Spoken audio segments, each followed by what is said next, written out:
Hi, welcome back to our Wednesday devotional series looking at wisdom literature, specifically the book of Proverbs. We've covered up till this point, we took a little break last week for Easter, but we covered up till this point the first five books the first five chapters of Proverbs.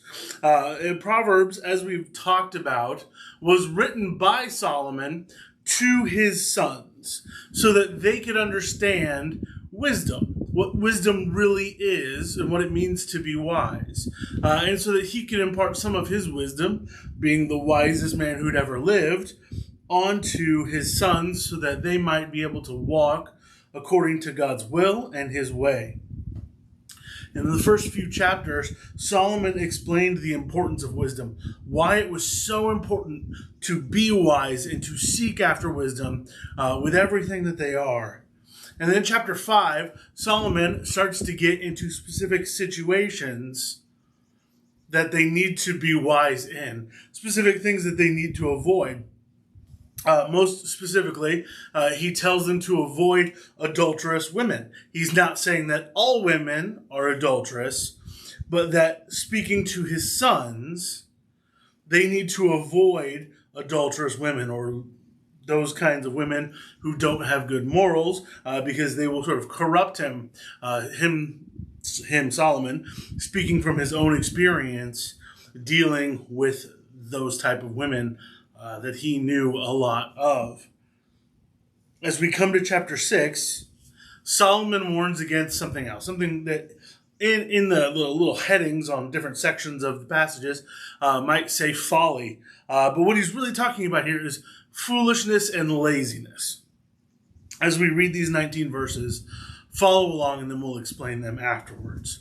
Proverbs 6, 1 through 19 says, "My son, if you have put up security for your neighbor, if you have shaken hands in pledge for a stranger, you have been trapped by what you said and snared by the words of your mouth. So do this, my son, to free yourself. Since you have fallen into your neighbor's hands, go to the point of exhaustion and give your neighbor no rest. Allow no sleep to your eyes, no slumber to your eyelids. Free yourself like a gazelle from the hand of the hunter, like a bird from the snare of the fowler. Go to the ant, you sluggard. Consider its ways and be wise. It has no commander, no overseer or ruler, yet it stores its provisions in the summer and gathers its food at harvest. How long will you lie there, you sluggard? When will you get up from your sleep? A little sleep, a little slumber, a little folding of the hands to rest, and poverty will come on you like a thief, scarcity like an armed man, a troublemaker and a villain who goes about with a corrupt mouth, who winks maliciously with his eye, signals with his feet, and motions with his finger, who plots evil with deceit in his heart. He always stirs up conflict. Therefore, disaster will overtake him in an instant. He will be suddenly destroyed without remedy.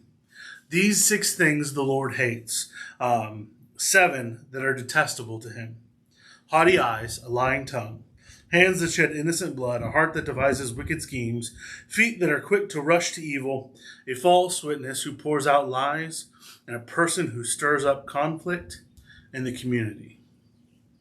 So Solomon, he's writing to his sons in this passage, and he's warning them about be very careful about essentially who you go into debt with and for. He starts out by talking about neighbors. He's basically making the claim that it is foolish to go into debt to your neighbors or to go into debt to strangers or to make promises them that are going to lay up more and more heavier burdens on yourself. So don't do that. And if you are stuck in those kind of situations, work hard, do everything you can to get out of those situations. If you borrow from something from someone, return it. Or if you promise them work for something, don't be lazy about getting yourself out of those situations.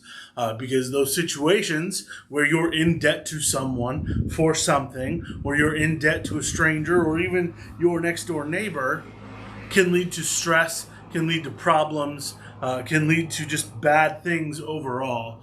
But overall in this chapter, we see Solomon really warning himself, his son, about being lazy and not being prepared, about getting himself stuck in just doing the day to day and being sort of lazy about things. And he sort of ends by listing these 7 things that are detestable to the Lord: haughty eyes, lying tongue, hands that shed the blood of innocent, heart full of wicked schemes, feet that rush to evil and false witnesses.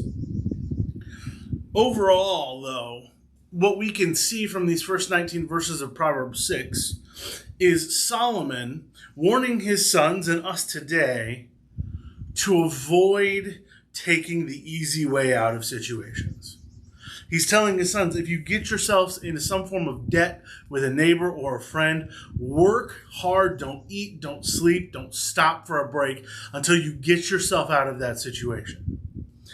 Don't allow the easy way out to come upon you. Don't take the lazy way out of situations that you come upon.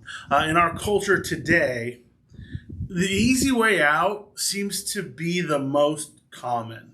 Let me explain. It seems that that's what we as a culture, we as a people tend to gravitate to most. Convenience. What is the most convenient way to get a thing done? And that's not necessarily a bad thing. Convenience, ease of use, the growing technological movement in our world has made our lives significantly easier than they were hundreds of years ago. Even 50 years ago, our lives are a lot more easy now than they were then. But because we've become so reliable on this stuff, it's very easy for us to become lazy, to constantly seek the easiest path out of a situation, even if the easy path is not the best path. Our culture is all about the easy path. We don't like difficulty. We don't like it when things get hard or when there's pressure put on us, even though that sometimes that pressure and that difficulty and that hard work that comes with certain situations is a good thing because it forces us to grow. But in our culture and in our world today, we like quick and easy, even if it means sometimes that we have to cut corners, because it really is easier to allow the television, to allow the internet to raise our children than it is for us to put in the effort, put in the work to be there, to explain, to help our children grow into who God has created for them to be. It's easier to put them in front of the TV, let them watch TV or let them watch YouTube, whatever, and go about doing our own things that we find fun, things that we find enjoyable. Which one's easier? Well, putting them in front of the TV. But is it the most beneficial way? I can't tell you how many videos, just in my own, watching things on YouTube and stuff I've seen of people who are moving into new construction homes, brand new houses that are built, or homes that have been extensively remodeled and flipped. We live in a world where we're always seeing, there's tons of shows on like HGTV about flipping houses.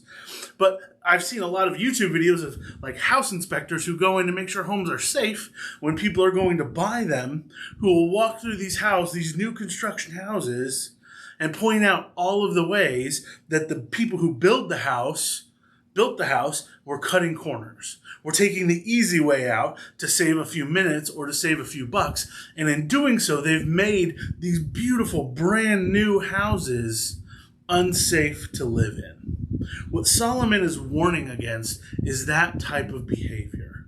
Don't do things to take the easy way out. Don't be foolish. What Solomon is telling his sons is do the hard work. Put in the work that you need to do to have an honest, hard work, honorable living. And it's the same thing that he warns us of. He tells us today the same thing he was telling his sons there.